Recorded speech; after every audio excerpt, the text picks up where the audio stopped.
Fala pessoal, hoje a gente vai estudar o Código do Processo Ético Profissional e no final vamos fazer questões, tá?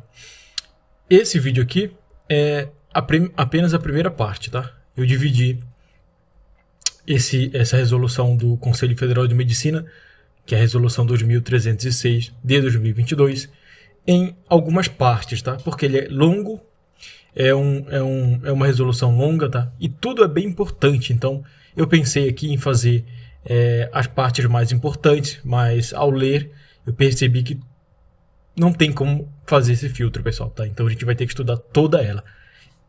Esse vídeo aqui é específico para o concurso do Conselho Federal de Medicina, tá? Mas se você estiver fazendo qualquer outro concurso e cair essa resolução para você, esse vídeo vale de igual forma, tá? Esse material de apoio aqui, com as questões inéditas, tá? Que é essa primeira parte, tá no link na descrição para você baixar gratuitamente. Se você gosta desse tipo de vídeo, eu quero que você se inscreva no canal e deixe seu like e me diga se você quer mais vídeos como esse, tá? Então a gente vai começar, pessoal. Lá no final a gente vai resolver questões inéditas e essa resolução aqui tá toda grifada, essa primeira parte aqui, até o artigo 18, tá toda grifada pra gente estudar com calma aqui e aprender definitivamente e ter condições de acertar qualquer questão que vier na sua prova sobre essa resolução, tá? É complexa, mas a gente destrinchou de uma forma que vocês vão conseguir entender bem, tá? Pessoal, o artigo 1º que diz assim: a sindicância e o processo ético profissional, que é o PEP, nos Conselhos Regionais de Medicina e no Conselho Federal de Medicina serão regidos por este Código do Processo Ético Profissional e tramitarão em segredo processual, tá, pessoal? Em segredo processual. A sindicância e o processo ético profissional poderão tramitar em formato eletrônico nos termos da resolução específica do Conselho Federal de Medicina. Aí a questão fala que a sindicância e o processo ético profissional não pode tramitar em formato eletrônico. Aí coloca qualquer coisa lá para justificar isso. Mas você já sabe, e leu comigo, que elas poderão se tramitar em formato eletrônico, tá? O artigo 2 aqui fala assim: a competência para julgar infrações éticas é do Conselho Regional de Medicina, em que o médico esteja inscrito ao tempo da ocorrência do fato punível. Tá? Aí essa questão vai lá e fala assim: a competência para julgar infrações éticas é do Conselho Federal de Medicina, porque não sei o que, não sei o que. Aí você vai lá, de fato, aí marca certo, sendo que é errado isso aí, porque a competência para julgar infrações éticas é do Conselho Regional de Medicina, Conselho Regional de Medicina, mas não é qualquer conselho, é aquele conselho em que o médico que cometeu a infração ética, é nesse conselho que o médico esteja inscrito ao tempo, lá no tempo, quando ele cometeu esse fato punível, tá? A competência para instaurar a sindicância, apreciar seu relatório e, se for o caso, instaurar o processo ético profissional e sua instrução é do Conselho Regional de Medicina onde o fato punível ocorreu, ainda que o médico não possua inscrição na respectiva circunscrição ou, mesmo que fosse inscrito, já tenha se transferido para outra circunscrição de outro Conselho Regional de Medicina, tá bom? O parágrafo 2º diz assim: quando houver apenas um médico no polo passivo que não esteja inscrito no Conselho Regional de Medicina, onde os fatos ocorreram, os autos deverão ser remetidos ao Conselho Regional de Medicina de sua inscrição primária, originária, para julgamento do PEP, que é o Processo Ético Profissional, sem necessidade de desaforamento ao Conselho Federal de Medicina, tá? Aí a tua banca fala lá que tem a necessidade desse desaforamento lá para o Conselho Federal de Medicina. Aí você já sabe aqui, de acordo com o parágrafo 2º, que não tem essa necessidade, tá? Agora, o parágrafo 3º fala assim: havendo a pluralidade de médicos no polo passivo do PEP, com inscrição nos CRMs distintos, a competência para o julgamento de todos será fixado no Conselho Regional de Medicina em que ocorreu o fato, se pelo menos um dos médicos estiver inscrito neste. A decisão final apenas será encaminhada aos demais Conselhos Regionais de Medicina para registro e aplicação de sanção. O parágrafo 4º diz assim: havendo conflito de competência, olha, importante, pessoal, havendo conflito de de competência entre os conselhos regionais de medicina, os autos deverão ser encaminhados ao Conselho Federal de Medicina para decisão. Há um conflito de competência entre os CRMs lá, entre os conselhos regionais de medicina. Ninguém sabe quem tem a competência para julgar. Havendo esse conflito, os autos desse processo serão encaminhados a quem? Ao Conselho Federal de Medicina para decisão, tá bom? Agora o parágrafo 5º diz assim: no atendimento por telemedicina, a instauração e apreciação da sindicância e a tramitação do PEP ocorrerão no CRM com jurisdição no local onde o paciente foi atendido virtualmente, tá? O julgamento do PEP. Pessoal, quando eu me referi CRM é Conselho Regional de Medicina e PEP é Processo Ético Profissional, tá? Para eu não ficar estendendo, falando por extenso as palavras, tá bom? O julgamento do PEP será no CRM, onde o médico tiver inscrição primária originária, à época dos fatos e, em caso de inscrição secundária, nessa jurisdição, se o evento tiver ocorrido na mesma. Parágrafo 6º. Em delitos éticos relacionados à publicidade médica, tá? Relacionado à publicidade médica, cuja divulgação não esteja restrita a uma única circunscrição, será competente para abertura e apreciação da sindicância, a tramitação e o julgamento do PEP, o CRM, onde o médico tiver inscrição primária à época dos fatos. Sempre perceba que é sempre a época dos fatos, Quem é o Conselho Regional de Medicina competente para julgar aquele médico é quase sempre, tá? Não sempre, mas é quase sempre. É aquele Conselho Regional de Medicina em que o médico estava à época dos fatos, à época que ele cometeu aquele fato, tá? Artigo 3º aqui. A apreciação de sindicância ou julgamento do PEP poderá ser desaforada por decisão fundamentada e aprovada em sessão plenária com a remessa dos autos ao Conselho Federal de Medicina, tá? Artigo 4º, pessoal. A sindicância e o PEP terão forma de autos judiciais. Pode cair em prova. A sindicância e o PEP, o que é o PEP? Eu falei, é o processo ético profissional, tá? Então, a sindicância e o processo ético profissional terão forma de autos judiciais. Com o quê? Com as peças anexadas e os despachos, pareceres, notas técnicas, petições e decisões ou acórdãos juntados e em ordem cronológica, sendo vedada a juntada de qualquer peça, documento ou certificação no verso da folha já constante ou a ser juntada nos autos. Deixa eu só apagar aqui essa bagunça que eu fiz aqui. A gente vai continuar. A gente vai ler o artigo 5º aqui agora. Tá, o artigo 5º diz assim, pessoal. Aquele que de qualquer forma participa do processo deve comportar-se de acordo com a boa-fé e cooperar para que seja proferida a decisão de mérito justa, tá? Então, aquele que de qualquer forma participa do processo deve comportar-se de acordo com a boa-fé e cooperar para que seja proferida a decisão de mérito justa. Parágrafo único.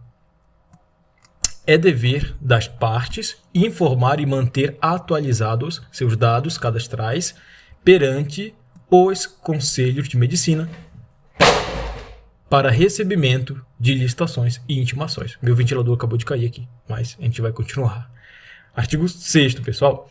As partes podem praticar pessoalmente. Esse artigo 6º é muito importante, pessoal.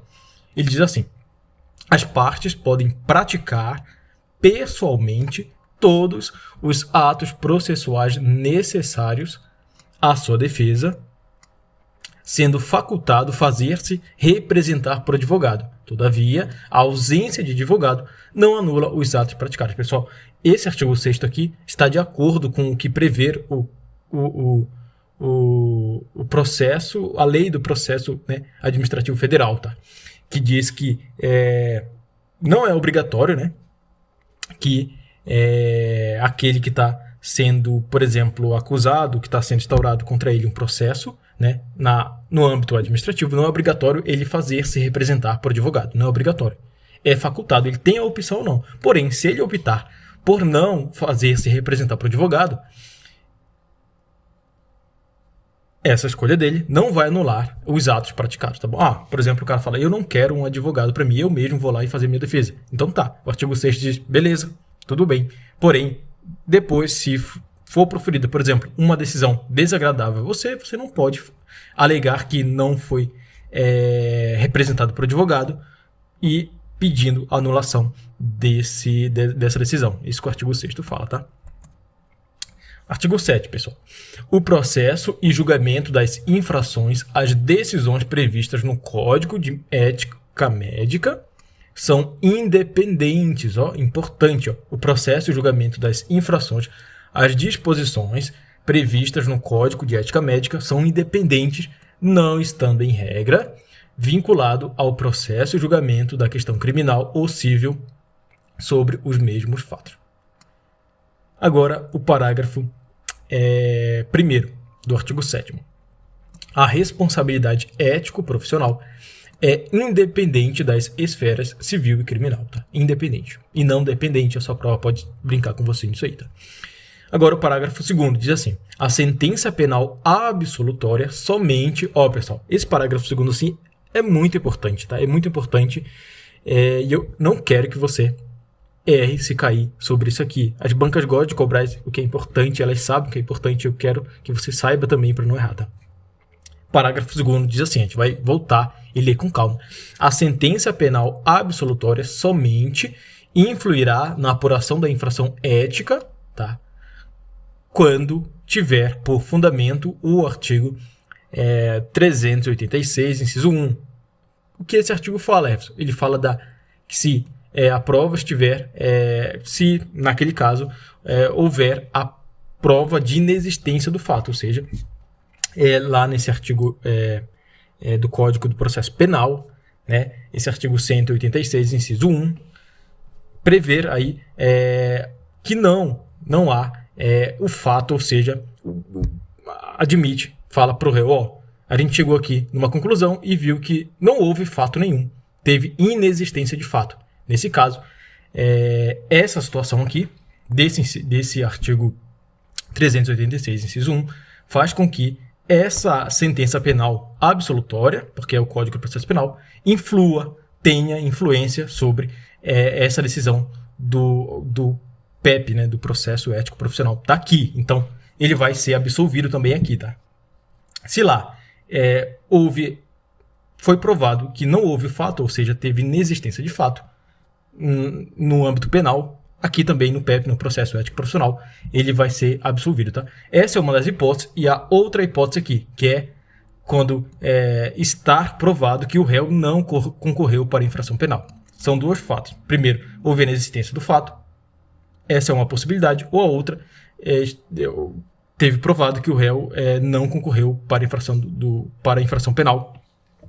Ele não teve aí qualquer concorrência, né? Ele não teve aí qualquer ato para aquela situação ocorrer. Nesses dois casos aqui, né, essa sentença penal absolutória vai influir, vai contaminar de forma positiva, né, para o réu que ele seja absolvido, tá? Aqui no Processo Ético Profissional. São dois casos, tá? Isso aqui já por exemplo, até um julgado do STF, né? Aí as bancas gostam de fazer o quê? Colocar mais um caso. Qual caso? A falta de provas. A falta de provas. Por isso que eu coloquei aqui, observação. A falta de provas não está nesse rol. Aí essa banca fala das 3 hipóteses. Primeira, inexistência de fato. Segundo, diz aí que o réu não concorreu para a infração penal. Aí coloca outra, falta de provas. Aí você fala, nossa, é verdade. Mas não, pessoal. São 2 hipóteses aqui que o nosso parágrafo 2º, artigo 7º, fala. Tá? Que são a inexistência do fato e o réu não concorreu para a infração penal. Nesse caso, a sentença penal, lá na esfera penal, vai influir, vai dizer no processo ético profissional que o réu deve ser absolvido por esses 2 fatos, tá bom? Então, cuidado. A sua banca vai colocar falta de provas, aí você, cansado, vai colocar correto, mas não tá nesse rol falta de provas, tá bom? Artigo 8º, pessoal, diz assim, a apreciação de sindicância e a instrução e o julgamento do PEP, Processo Ético Profissional, que envolva conselheiro, não é qualquer um, não é o médico, é o conselheiro médico, tá? Obedecerá às seguintes regras. Primeiro, a sindicância será instruída pelo Conselho Regional de Medicina onde o fato ocorreu e sua apreciação por decisão fundamentada do plenário poderá ser desaforada com a remessa dos autos ao Conselho Federal de Medicina. Segunda regra, né, quando o processo ético profissional envolver o conselheiro, é que, decidida a instauração do PEP, a instrução ocorrerá no Conselho Regional onde o fato ocorreu, que o remeterá ao Conselho Federal de Medicina para desaforamento do julgamento. Tá? Agora, o nosso artigo 9 aqui diz assim: a presidência dos Conselhos Federais e Regionais de Medicina, federais não, né, pessoal? Conselho Federal só tem um, e os Conselhos Regionais aí sim, no plural, poderá delegar às respectivas corregedorias a competência para designar conselheiro sindicante, instrutor e relator, assim como lavrar portarias e assinaturas dos documentos pertinentes às sindicâncias e aos processos éticos profissionais. Tudo bem? Então tá, pessoal. Artigo 10 aqui, a gente vai até o artigo 18 e fazer questões inéditas, e depois eu vou fazer a parte 2, tá bom? Já está planejado, a gente só vai gravar. Artigo 10. A sindicância será apreciada em Câmara específica no Conselho Regional de Medicina. A sindicância será apreciada em Câmara específica no Conselho Regional de Medicina, tá? Artigo 11. Diz assim: o PEP será julgado diretamente pelo pleno nos Conselhos Regionais de Medicina que não possuírem regimentalmente câmaras de julgamento, tá? Nesse caso, nos Conselhos Regionais de Medicina que não possuírem, da forma regimental, as câmaras, eles serão julgados, né? O PEP, o Processo Ético Profissional, será julgado pelo pleno dos Conselhos Regionais de Medicina, porque eles não possuem, né, a previsão aí nos seus regimentos de câmara de julgamento. Artigo 12. Os servidores dos Conselhos Regionais de Medicina e do Conselho Federal de Medicina, obrigados ao sigilo processual, poderão receber delegação para a prática de atos. Importante esse artigo 12, importante, pessoal. Tá? Importante. A gente vai ler de novo, eu vou te explicar uma coisa aqui. Isso aqui também está de acordo com a lei do processo administrativo federal, tá? Os servidores dos Conselhos Regionais de Medicina e do Conselho Federal de Medicina, obrigados ao sigilo processual, poderão receber delegação para a prática de atos de administração de mero expediente sem, pessoal. Pode muito cair uma questão dessa na sua prova, mas a probabilidade é muito grande de cair uma questão sobre o artigo 12 aqui. Sem caráter decisório, pessoal. Sem. Aí essa banca vai e fala tudo isso aqui, e chega aqui, nessa parte aqui, ela fala com caráter decisório. Aí deixa o item errado. É sem caráter decisório, tá bom? Pode delegar para a prática de atos de administração de mero expediente, porém sem caráter decisório, tá? Sem caráter decisório. O artigo 13 fala assim: o CRM deverá suspender o curso do prazo processual nos dias compreendidos entre 20 de dezembro e 20 de janeiro. Ele vai suspender o curso do prazo processual nesses dias. Qual? 20 de dezembro a 20 de janeiro, tá? E 20 de janeiro, não é a 20 de janeiro. É 20 de dezembro e 20 de janeiro, tá bom? Parágrafo único aqui. Além da hipótese prevista no caput deste artigo, artigo 13, né? O plenário do Conselho Regional de Medicina poderá determinar a suspensão do prazo processual. Suspensão com ad referendum ao Conselho Federal de Medicina, excepcionalmente, diante da ocorrência de casos fortuitos ou de força maior. Tudo bem? Artigo 14, a gente está chegando, a gente vai fazer até o artigo 18 e vamos cair matando em questões, tá bom? E vamos encerrar a primeira parte sobre o Código do Processo Ético Profissional, tá? Artigo 14, pessoal, fala assim: a sindicância será instaurada, primeiro, de ofício pelo Conselho Regional de Medicina e, segunda hipótese, mediante denúncia, escrita ou verbal. É escrita ou verbal, tá, pessoal? Não é só escrita e não é só verbal. Primeiro, a possibilidade de ofício pelo próprio Conselho Regional de Medicina ou mediante denúncia, tanto escrita como verbal, na qual conteste o relato circunstanciado dos fatos e, quando possível, a qualificação do médico denunciado, com a indicação das provas documentais, além de identificação do denunciante. Sempre ele vai se identificar, o denunciante sempre se identifica, tá, pessoal? Nesse caso aqui não cabe denúncia anônima, o denunciante tem que se identificar, tá bom? Não cabe denúncia anônima nesse caso aqui. Devendo acompanhar cópias de identidade, CPF, comprovante de endereço, incluindo todos os meios eletrônicos disponíveis para contato. O paciente tem legitimidade para oferecer denúncia. Entendeu? O paciente tem legitimidade para oferecer denúncia. O paciente tem legitimidade para oferecer denúncia. Na hipótese de falecimento do paciente, o paciente morreu, o cônjuge ou companheiro, os pais, filhos ou irmãos, nessa ordem, poderão ser admitidos como partes denunciantes, assumindo o processo no estado em que se encontra. Tudo bem? Beber uma água aqui, que a umidade de ar aqui em Goiás não é fraca, não. Pessoal, parágrafo 2º aqui.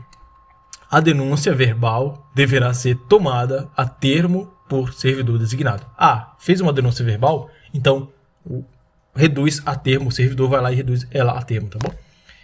Parágrafo 3º. Essa umidade do ar faz a gente até perder a voz, impressionante, né? Parágrafo 3º. A denúncia deverá ser dirigida ao presidente ou ao corregedor ou à corregedoria do Conselho Regional de Medicina, devidamente assinada pelo denunciante, seu representante legal ou por procurador devidamente constituída de forma análoga ou digital. Parágrafo 4º aqui. Também será aceito o envio de denúncia fotografada ou digitalizada. Aí a sua banca vai e fala: não será aceito em hipótese alguma denúncia fotografada ou digitalizada. Aí você fala: realmente, né? É um processo ético profissional. Os treinos não é tão bagunçado assim. Denúncia fotografada? Como assim? Aí você marca errado, mas tá certo. Segundo o nosso parágrafo 4º, que fala que também será aceito, além das demais, também será aceito o envio de denúncia fotografada ou digitalizada, previamente assinada de forma analógica ou digital, sendo indispensável o envio anexo de documentos de identificação com foto, no qual conste o mesmo padrão de assinatura, tá?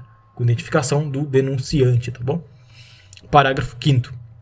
Se o denunciante não cumprir o disposto nos parágrafos antecedentes, a corregedoria levará a denúncia com o despacho fundamentado para apreciação da Câmara de Sindicância, onde poderá ser arquivada ou determinada a instauração de sindicância de ofício para apurar os fatos nela contidos. Tudo bem?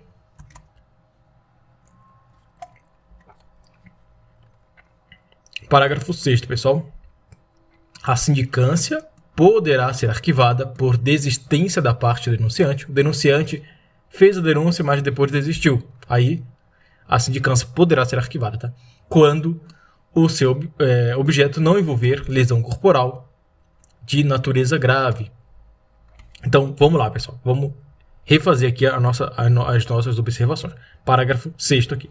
Então, quais as possibilidades de arquivamento aí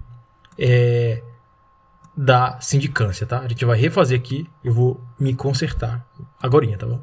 Eu acabei falando uma coisa aqui um pouco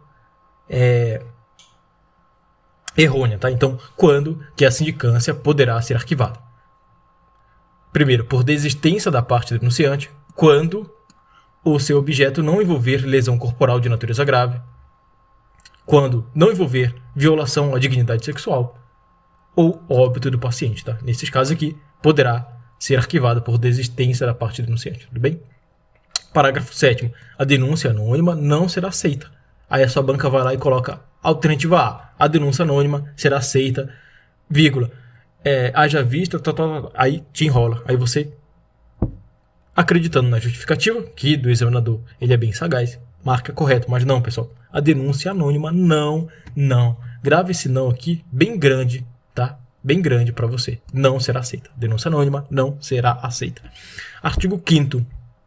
Fala assim: havendo elementos fáticos e documentais suficientes na sindicância, o conselheiro poderá elaborar o relatório conclusivo de imediato, que será levado à Câmara para apreciação, sem necessidade de nenhum outro fato. Tudo bem?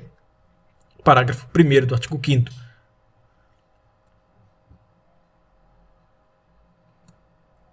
A sindicância deverá ser instaurada por portaria do presidente ou corregedoria e terá a finalidade meramente investigativa. A sindicância terá a finalidade meramente investigativa, né? Sem a necessidade de garantia de ampla defesa e do contraditório. Nesse caso, né? Nesse caso aqui, tá bom? Então, volta aqui para o nosso parágrafo primeiro. Diz assim, é importante também, tá? A sindicância deverá, olha o verbo aqui, deverá, pessoal, ser instaurada por portaria da presidência ou corregedoria e terá a finalidade meramente investigativa, sem a necessidade de garantia da ampla defesa do contraditório. Aí sua banca fala que a sindicância, tal, tem a necessidade de ampla defesa e do contraditório. Tem a necessidade. Mas o parágrafo 1º do artigo 5º fala o contrário, que não tem a necessidade. Então, fica ligado nisso aqui. Parágrafo 2º aqui. Será admitida a manifestação preliminar escrita do denunciado, a requisição de prontuário e, quando imprescindíveis, a verificação dos indícios de autoria e materialidade da infração, outros documentos. Tudo bem? Parágrafo 3º. Não serão permitidos outros atos de instrução mais complexos. A sua banca fala lá na alternativa A. Haja vista o processo ético profissional, não sei o que, serão admitidos outros atos de instrução mais complexos. Aí você marca correto. Não, pessoal. O parágrafo 3º do artigo 15 fala que não serão aceitos. Não, ó, se não aqui, isso aqui é um não, pessoal. Tá? É um advérbio de negação. Não serão permitidos outros atos de instrução mais complexos, tais como solicitação de parecer de câmara técnica ou oitiva de testemunha. Vamos aqui para o nosso artigo 16. Determinada a instauração de sindicância, a presidência ou a corregedoria do Conselho Regional de Medicina nomeará conselheiro para apresentar relatório conclusivo que deverá conter, esse relatório conclusivo deverá conter o quê?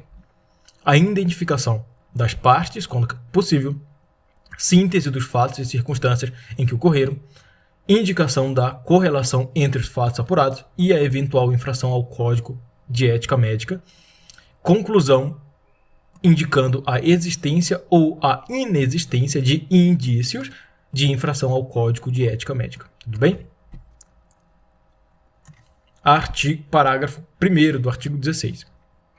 Na parte conclusiva, o relatório deve apontar os indícios da materialidade e da autoria dos fatos apurados, de modo específico, a cada artigo do Código de Ética Médica supostamente infringido. Parágrafo 2º. A sindicância tramitará no Conselho Regional do local da ocorrência do fato por até 90 dias, podendo, por motivo justificado, devidamente autorizado pela Corregedoria, esse prazo ser prorrogado uma única vez pelo mesmo período de 90 dias. É uma possibilidade desse prazo ser prorrogado pelo mesmo período. Parágrafo 3º. O prazo previsto no parágrafo 2º deste artigo não inclui a tramitação da sindicância no Conselho Federal de Medicina. Artigo 17, pessoal, a gente já está quase finalizando essa primeira parte aqui, a gente vai chegar em questões, a gente vai até o artigo 18, tá? A Comissão de Ética Médica dos Estabelecimentos de Saúde deverá encaminhar ao Conselho Regional de Medicina as denúncias de natureza ética que tiver ciência nos termos da resolução específica. Pessoal, então eu falei que a gente ia até o artigo 18, na verdade a gente vai até o artigo 7º, tá? Perdão, até o artigo 17. Na parte 2 desse vídeo a gente vai a partir do artigo 18, tudo bem? Pessoal, se você ainda não comprou esse e-book, você está perdendo tempo e eficiência, tá, na sua leitura. O nome do e-book é Leitura Rápida e Eficaz, como ler mais rápido e compreender melhor. Você vai aprender tudo isso aqui que eu listei, tudo isso aqui, tá? Tudo isso aqui. Tudo isso aqui, eu te garanto. Mas se você for comprar, o link está na descrição, não deixe de aplicar o cupom chamado AULA100 e você vai ter 10% de desconto, tá bom? Você não vai se arrepender. E você também, se ainda não comprou essa planilha especializada de estudos, você está perdendo tempo e um monte de coisa, tá? Você vai organizar de forma objetiva, você vai ter essa planilha especializada para você estudar, tá? Organizar tudo que você imagina aqui nessa planilha. ela tá baratinha, ela tá R$ 6,99. E se você aplicar o cupom de desconto chamado AULA10, você vai ter 20% de desconto. É isso mesmo, 20%. Já tá baratinho, vai ficar quase de graça para você, tá bom? O link tá na descrição também. E, pessoal, agora voltado para o cargo de assistente administrativo, se você ainda vai fazer o concurso do Conselho Federal de Medicina para o cargo de assistente administrativo, a gente sabe que houve uma retificação no edital, né, cobrando discursiva, tá, pessoal? E eu, né, a pedido de muita gente, elaborei um pacote de correção de discursiva, tá bom? Eu vou admitir apenas 10 alunos nesse pacote de correção para conseguir ter condições de corrigir com qualidade a redação de todo mundo, tá? Já foram preenchidas 5 vagas, só faltam 5, então assim que fechar, os 10 eu vou cortar esse pacote e dar atenção para vocês, tá? Você vai ter tudo isso aqui, ó, uma análise minuciosa de cada aspecto de sua redação, destacando o que precisa ser aprimorado e o que você já faz bem, tá? O diagnóstico, tá? Os comentários e feedbacks personalizados, pessoal. A correção de redação vai ser com espelho de redação, vai ser tudo bem planejado, bem feito, tá? Além disso, pessoal, você vai ganhar 3 redações corrigidas, eu vou corrigir 3 redações suas. Tô preparando o material, lá para o final de semana eu já vou ter esse material pronto, que serão 10 temas de redação com base no conteúdo específico do concurso do Conselho Federal de Medicina, tá? Do jeito que a Banquiades cobra, tá? Então eu preparei esse material, tô preparando, eu vou finalizar agora no final de semana para vocês, tá? Que compraram esse pacote de correção discursiva para o cargo de assistente administrativo. Eu te garanto que eu vou te ajudar muito a não ser eliminado nessa prova discursiva e ainda conseguir uma classificação boa, tá bom? O link tá na descrição, tanto do meu WhatsApp, para você, se tiver alguma dúvida, como para você adquirir o pacote de correção discursiva, tá bom? Então, pessoal, agora a gente vai chegar nas questões inéditas, tá? Vamos ver aqui o que essa primeira questão diz. No que se refere ao que dispõe o Código do Processo Ético Profissional do Conselho Federal de Medicina, julgue os itens seguintes. Assinale a alternativa correta. Ele quer a alternativa correta. Letra A fala assim: a sindicância e o processo ético profissional não poderão tramitar em formato eletrônico. Acabou, pessoal. Primeira questão não pode ser nosso gabarito. Por quê? Porque a gente viu que pode tramitar em formato eletrônico e a questão falou que não pode, então já está errado. Vamos ver o que diz a letra B. A competência para julgar infrações éticas é do Conselho Federal de Medicina, em que o médico esteja inscrito ao tempo da ocorrência do fato punível. E aí, pessoal, você se lembra de alguma coisa? Eu falei alguma coisa para você sobre isso aqui ou não? Eu pedi para você prestar atenção em alguma coisa sobre isso aqui ou não? Pedi ou não? Fala para mim. Pedi, né? Eu falei, pessoal, fica de olho que a competência para julgar infrações éticas é do Conselho Regional de Medicina. E o que está escrito aqui, Everson? Federal, o F de federal. Então essa não pode ser a nossa alternativa correta. Letra C. A competência para instaurar sindicância, apreciar o seu relatório, se for o caso, instaurar o processo ética profissional e sua instrução, processo ético profissional e sua instrução, é do Conselho Regional de Medicina, onde o fato punível ocorreu, ainda que o médico não possua inscrição na respectiva circunscrição, ou mesmo que fosse inscrito, já tenha sido transferido para a circunscrição do outro Conselho Regional de Medicina. E é isso mesmo, pessoal, isso aqui é o copia e cola. Lá do nosso artigo a gente já vai ver aqui a fundamentação. E por que a D então está errado? O nosso gabarito é letra C, tá, pessoal? Então por que a letra D está errado? Vamos ver o erro aqui. Mesmo havendo conflito de competência, os autos poderão ser encaminhados ao Conselho Federal de Medicina para decisão. Pessoal, essa questão cabe anulação, tá? Porque na hora que eu estava elaborando, eu ia colocar aqui os autos não poderão ser encaminhados, tá? Aqui levaria o não, e eu não coloquei esse não, portanto, há um duplo gabarito, tanto a letra C como a letra D, então essa questão caberia anulação. Mas imagine aqui você que tem um não aqui. No seu material de apoio já vou colocar esse não, tá? Mas aqui no vídeo eu não coloquei, eu pensei que tinha colocado. Então imagina você aqui, tá comigo, que depois desses, os autos, tem um nãozinho aqui, tá? Não poderão ser encaminhados. Sabendo disso, a nossa D não pode ser a alternativa correta, tá? Aqui é um não. Aqui não poderão ser encaminhados, tá bom?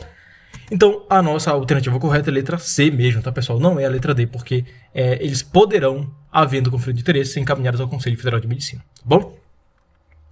Ó, pessoal, alternativa A. Por que ela está errada? Porque, assim, ó, a sindicância e o artigo 1º, parágrafo 1º, diz assim, a sindicância e o processo ético profissional poderão tramitar em formato eletrônico. Lá, na letra A, falou que não poderão. Por isso que foi considerado errado e não foi o nosso gabarito. Letra B fala assim, a competência para julgar infrações éticas é do Conselho Regional, pessoal. Artigo 2º, regional e não do Conselho Federal, como falou a alternativa B. Tá? A letra C foi o nosso gabarito, porque foi um copia e cola aqui do nosso parágrafo 1º, tá, pessoal? Nosso parágrafo 1º, tá bom? E a letra D, porque ela estava errada, porque...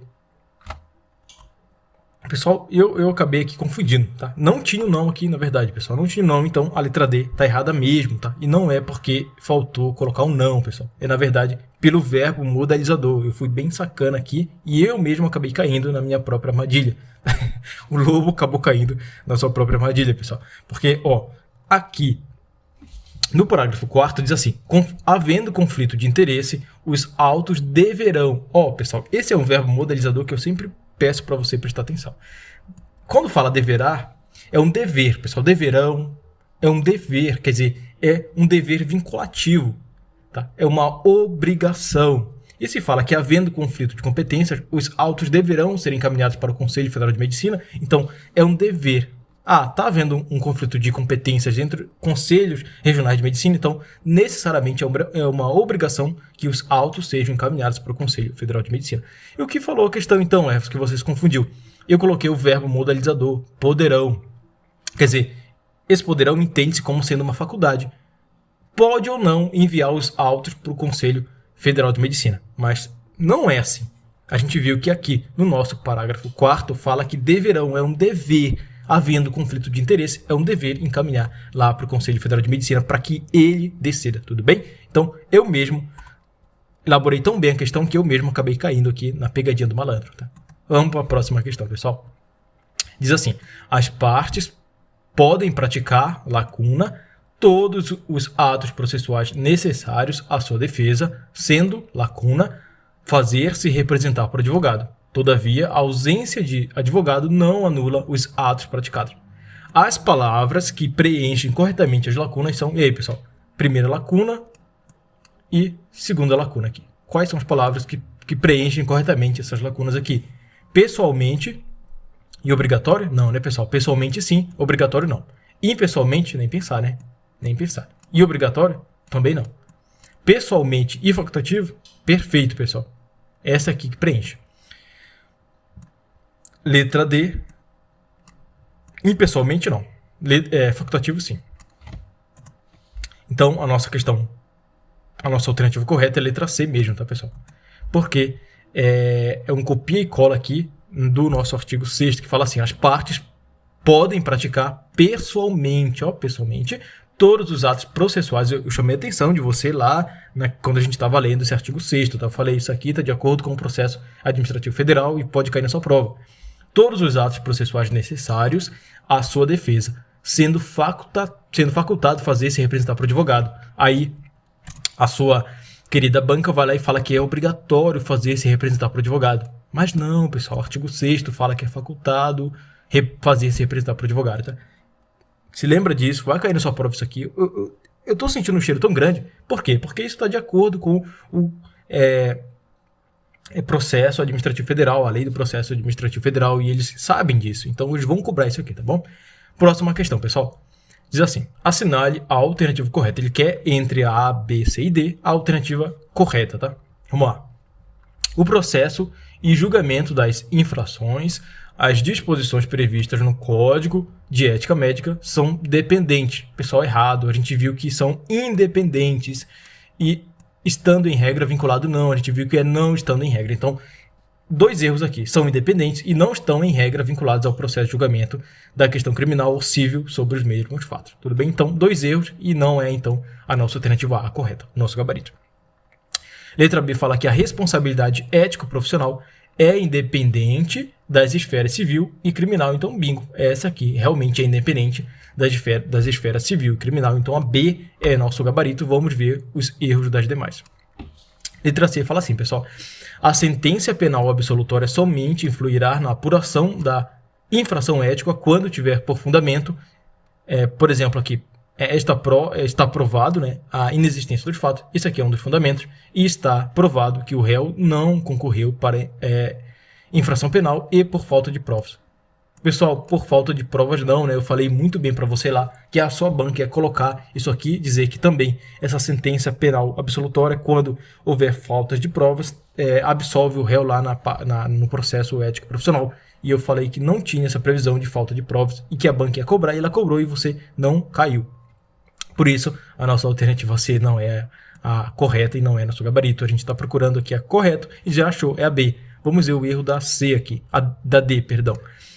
A sindicância será instaurada somente mediante ato escrito. Não, né, pessoal? A gente viu que tem duas formas aqui de a gente instaurar a sindicância. De ofício pelo CRM, ou verbal ou escrito, tá? Vamos ver aqui os fundamentos. A letra A diz assim, né? Então a letra B ficou o nosso gabarito mesmo. A letra A está incorreta conforme dispõe o nosso artigo 7º. O processo de julgamento são independentes e não estando em regra vinculados ao processo de julgamento da questão criminal ou civil sobre os mesmos fatos. A letra B está correta porque foi um copia e cola do nosso artigo 7º, parágrafo 1º. Tá? A letra C está incorreta conforme dispõe o nosso artigo 7º, parágrafo 2º, que diz assim, a sentença penal absolutória, e dá duas possibilidades, que é quando há inexistência de prova e quando o réu não concorreu para a prática da infração penal. E não tem aqui falta de provas. Eu coloquei uma observação lá e coloquei novamente aqui. Falta de provas não está nesse rol. Cuidado, tá?